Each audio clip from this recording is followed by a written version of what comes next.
Lo dijo en la primera hora. 8:09 en la mañana, gracias. Seguimos, entramos a la recta final de nuestro espacio de noticias a primera hora a través de la señal de Armónica FM y las plataformas digitales del portal Primera Plana. Contarles que hoy a las 12:30 se ha convocado a una sesión del Pleno de la Asamblea Nacional. Hoy habrá 5 plenos de la Asamblea durante todo el día, todos virtuales. O sea, todo el día va a haber trabajo de los legisladores con varios temas que tienen que abordar. Pero sin lugar a dudas, el más importante esta hora por toda la incidencia social que tiene es el análisis de la desaparición de 4 niños en el sur de Guayaquil. 12:30 la asamblea sesionará. El punto es conocer y resolver sobre la presunta desaparición forzada de menores de edad en un operativo militar a cargo de las Fuerzas Armadas. Se ha llamado a comparecer al Pleno al defensor del pueblo César Córdoba Valverde, al ministro de Defensa Giancarlo Lofredo Rendón, al jefe del Comando Conjunto de las Fuerzas Armadas, almirante Jaime B. Lerazo, y al comandante general de la Fuerza Aérea Ecuatoriana, general Celiano Ceballos Calderón, para que informen sobre la desaparición de los niños Josué Arroyo, Ismael Arroyo, Saúl Arboleda y Steven Medina en el sector de las Malvinas en Guayaquil. ¿Cómo ve el panorama sobre este tema? Le pregunto a Leonardo Berresueta, que está con nosotros, asambleísta de Revolución Ciudadana, parlamentario. Bienvenido. Hola Fabricio, qué gusto, muchas gracias por la entrevista, siempre un placer. Gracias a usted. ¿Cómo ve el entorno de este tema que será analizado hoy por parte del Pleno de la Asamblea Nacional? Creo que es un tema que debemos primero tocarlo con la responsabilidad del caso. Yo quisiera comenzar diciendo, Fabricio, que hago yo un llamado a toda la clase política ecuatoriana, desde la extrema izquierda hasta la extrema derecha. No podemos manosear un tema tan delicado con fines electorales o fines políticos de lado y lado. No podemos manejar este tema tan irresponsablemente. Necesitamos ser muy cuidadosos. Estamos hablando de la vida de 4 niños, de 4 pequeños. Y los que somos padres sabemos, yo tengo un hijo de 11 años y una hija de 9 años.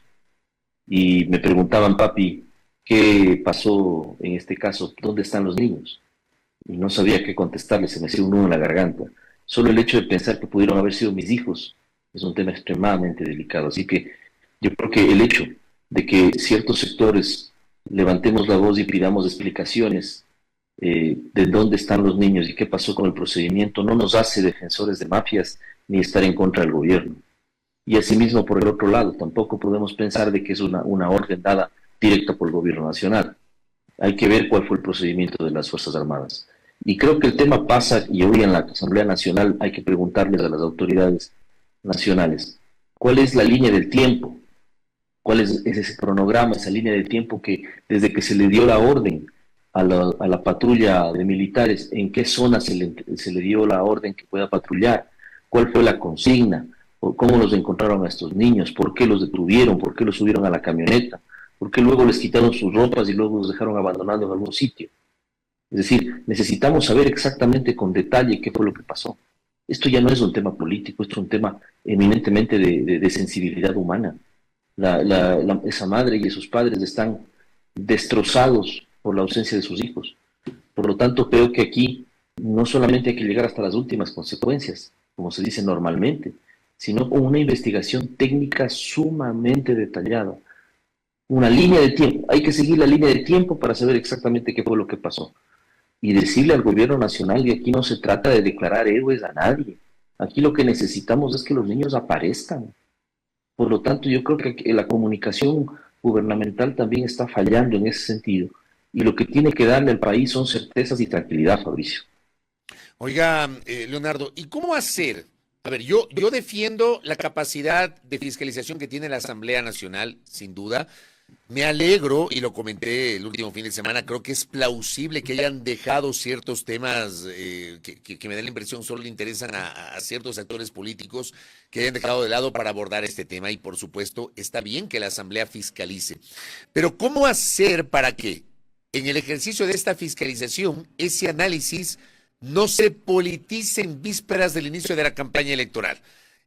Obviamente todo es político y esto es política, pero ¿cómo hacer para que esto no tenga ese tufo de politización en esta fase previa al inicio de la campaña asambleísta? Con responsabilidad y si todos arrancamos teniendo un debate con altura y teniendo un debate sensato, sobre todo, insisto, no politizando, a ver, política es todo, pero no debemos electoralizar un tema tan delicado como este. Y eso pasa por primero escuchar a las autoridades que nos digan exactamente qué es lo que pasó y qué informes tienen hasta el momento. ¿Cuál fue, insisto, cuál fue la orden de trabajo que tuvieron los militares? ¿Cuál fue el camino? Y evitar con esa información, evitar que el día de mañana digan, no, es que el gobierno es el culpable, porque, o por el otro lado, no, la oposición lo que hace es aprovechar electoralmente este tema para golpear al gobierno. Esas dos posiciones extremas, esas dos posiciones no están bien, no están bien. Y hay que bajar un poco la temperatura del debate político para encontrar soluciones que permitan saber si la actuación de las Fuerzas Armadas fue adecuada o no. ¿Cuál ha sido el trabajo que ha hecho la policía en la investigación? La UNAS está trabajando. Y una cosa, Fabricio, yo le escuché al comandante general de la policía decir de que tengamos cuidado de este tema porque está en investigación previa en la fiscalía. No. O sea, ya dejemos de utilizar esa muletilla de que todo es reservado. No, ya nos han tenido durante mucho tiempo con estos temas de reservado.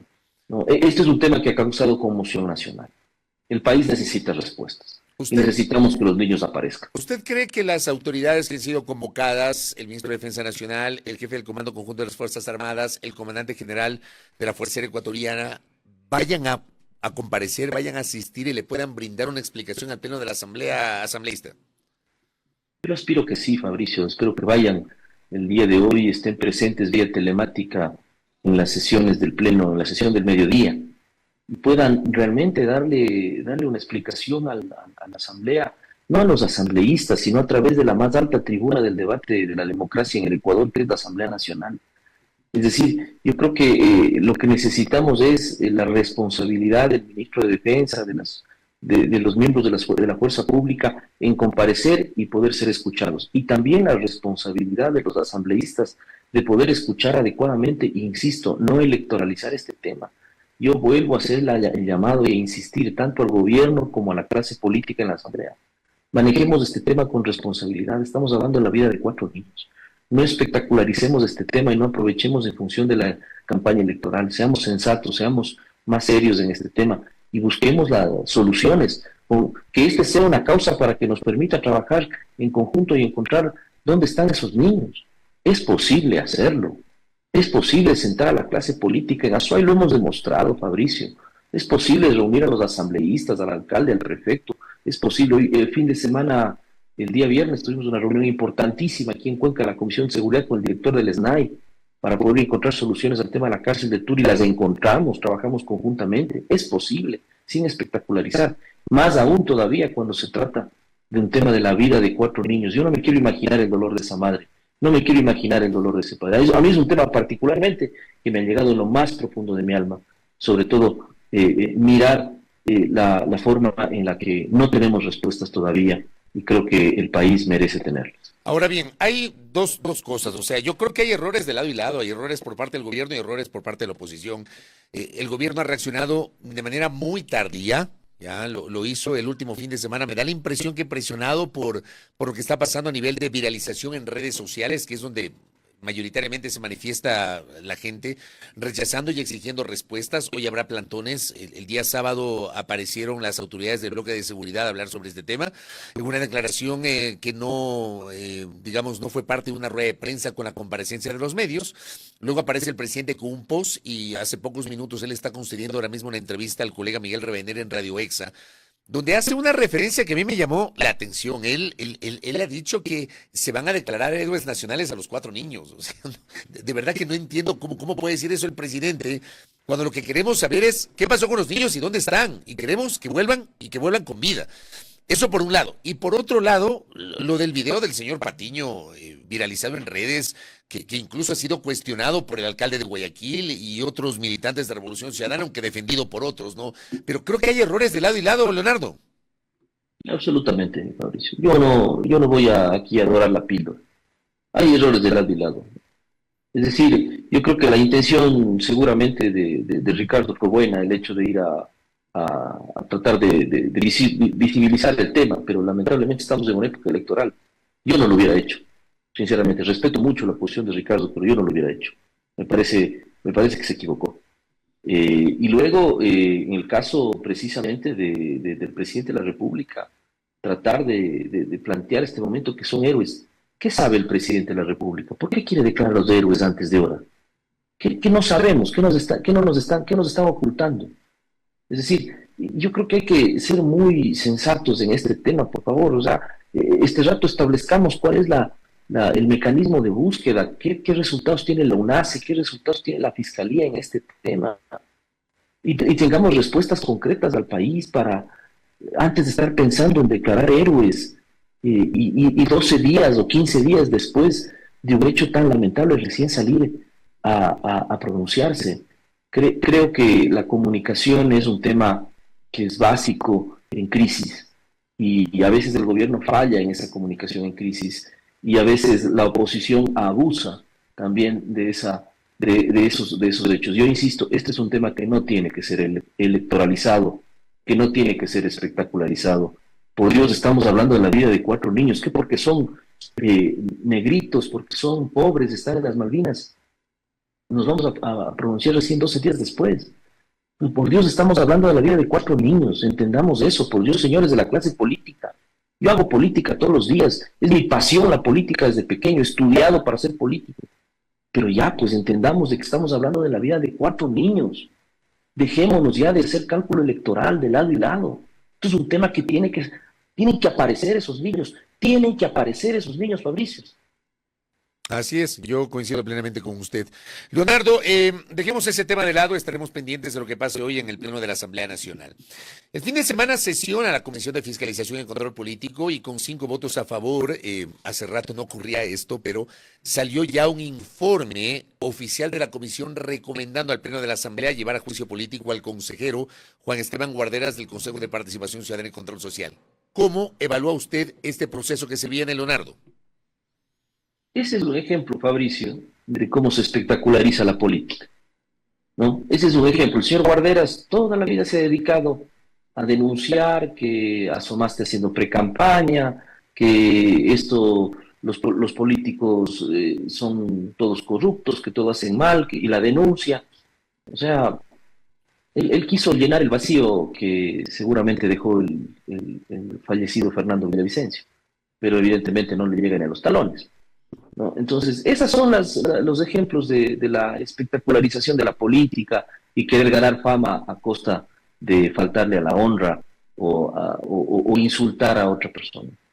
Hay pruebas que son más que suficientes sobre incluso el presunto uso doloso de una firma en una denuncia en contra de la vicepresidenta de la República, entre otras cosas que han sido planteadas dentro del proceso y que la colega Ana Herrera ha sabido fundamentar adecuadamente. De ahí que la Comisión de Fiscalización recomienda la censura. Por supuesto, hay que ir al Pleno de la Asamblea Nacional y censurar a este tipo de malos elementos de la política, que lo único que hacen es avergonzar a la clase política ecuatoriana, avergonzar nuevamente a todos los ecuatorianos que miran cómo una persona utiliza su calidad de fiscalizador, su calidad de consejero del Consejo de Participación Ciudadana para echar lodo con ventilador a todo el mundo. Así que es más que contundente, y en ese sentido creo que hay una posición bastante unánime entre las bancadas. El señor Guarderas tiene que ser destituido. ¿Incluyendo la bancada de gobierno o no? No lo sé. No, la bancada de gobierno no llego a tanto, pero he conversado con las demás bancadas. Pero usted cree que habrá 92 votos, que entiendo que son los votos que se necesitan para esto. Yo esperaría que sí, porque las pruebas son contundentes y la acción del señor Guarderas es tremenda. Yo pensaría que sí. Yo pensaría que sí habrían los votos para censurar. Espéreme un segundo, no estoy seguro si son 92 o si son 70. No sé si usted tiene ese dato. No quiero caer en imprecisión. Entiendo que son 70, Fabricio. 70, tiene razón, mayoría absoluta. Sí, así es. Porque solamente los ministros de Estado tienen los votos que se necesitan en mayoría calificada, los 92. En este caso, creo que se necesitan 70 votos. Claro, y los miembros del Consejo de la Judicatura, que también se necesitan 92 votos. Así es. Claro, hay justamente esta diferenciación que establece la ley, establece la Constitución de la República respecto de de aquello, ¿no? Justamente estoy revisando el capítulo de la fiscalización. Claro, habla de la capacidad que tiene la Asamblea para llevar a juicio político y dice, claro, para proceder a la censura se requiere el voto favorable de mayoría absoluta, o sea, 70, con excepción de los ministros de Estado, los miembros de la función electoral y del Consejo de la Judicatura. Corrijo entonces, aquí Así son es. 70, no son 92. Sí, pero yo creo que hay los votos suficientes, Fabricio, como para destituir a este mal político, a este político que avergüenza a la clase política que tratamos de hacer las cosas bien. Este señor Guardera se ha dedicado a decir cualquier cosa, a denunciar cualquier cosa, y sin ninguna empatía, pensando solamente en su vanidad, en su ego, en querer llegar a tener fama, a querer ser un político reconocido. Mire, la política se hace con... Yo soy un convencido de que la política se hace con carrera política, y comenzando desde bien abajo, y paso a paso, dando peldaño a peldaño, haciendo las cosas como se tienen que hacer, y sin tratar de subir pisándole la cabeza a nadie, no es necesario, pero sí demostrando cuando las cosas son mal hechas, con altura y con argumentos. Este señor lo único que se ha dedicado es a insultar al que se le ha cruzado por delante, así que tiene que ser censurado, y hay los votos suficientes para sacar. Asambleísta Berresueta, y lo último, porque dentro de las 5 sesiones de pleno el día de hoy, hay una en la cual se va a conocer el informe de fiscalización de la Comisión Ocasional para la Investigación de Irregularidades en contra de la Administración Pública. Ese informe recomienda llevar a juicio político al presidente del Consejo Directivo del IES, al ministro de Obras Públicas que estuvo encargado de la cartera de energía, Roberto Luque, al igual que al actual y al anterior ministros de Salud Pública. ¿Cómo le ve usted? Con eso cierro, Leonardo. Mire, creo que ha existido un trabajo de investigación lo suficientemente contundente en donde el informe recomienda este tipo de temas. Porque, a ver, creo que los temas en el IES, por ejemplo, que nosotros hemos hecho una investigación a profundidad sobre lo que sucede en el IES, sobre todo en el tema del sindicato y otros temas más, ha habido también una respuesta muy tardía de parte de las autoridades del IES para poder separar a los malos elementos. En el caso del Ministerio de Energía, no se pudo prever adecuadamente con anterioridad los mantenimientos que tenían que darse a inicios de este año, ya al tema termoeléctrico sobre todo, y otros temas más. Pero insisto, tiene que haber una fiscalización responsable, no puede haber una fiscalización solamente que apunte a bajarse ciertos actores del oficialismo porque estamos en una época electoral. Yo soy un convencido de que la fiscalización es un acto de responsabilidad, no para atacar a personas, sino para pedir al gobierno que rectifique lo que está haciendo mal. Ese es el fundamento de la fiscalización, y creo que el día de hoy la Asamblea conocerá este informe que permita que el gobierno entienda de que es un tema para ayudarlo a rectificar, no para ponerlo contra las cuerdas. Asambleísta Berresueta, gracias por el tiempo. Estaremos pendientes de lo que pase hoy en esta extensa jornada de 5 plenos del Parlamento ecuatoriano. Muy amable. A usted, Fabricio, un fuerte abrazo. Gracias a Leonardo Berresueta, asambleísta por Revolución Ciudadana, con una mirada crítica sobre los episodios que están pasando en el país. Reitero, hoy 12 horas con 30 minutos sesionará el Pleno de la Asamblea Nacional para, ojalá que asistan las autoridades, recibir en comparecencia a miembros del bloque de seguridad a propósito de la desaparición de 4 niños del sector de las Malvinas en el sur de Guayaquil. Primera plana. Todas las noticias, todas las voces.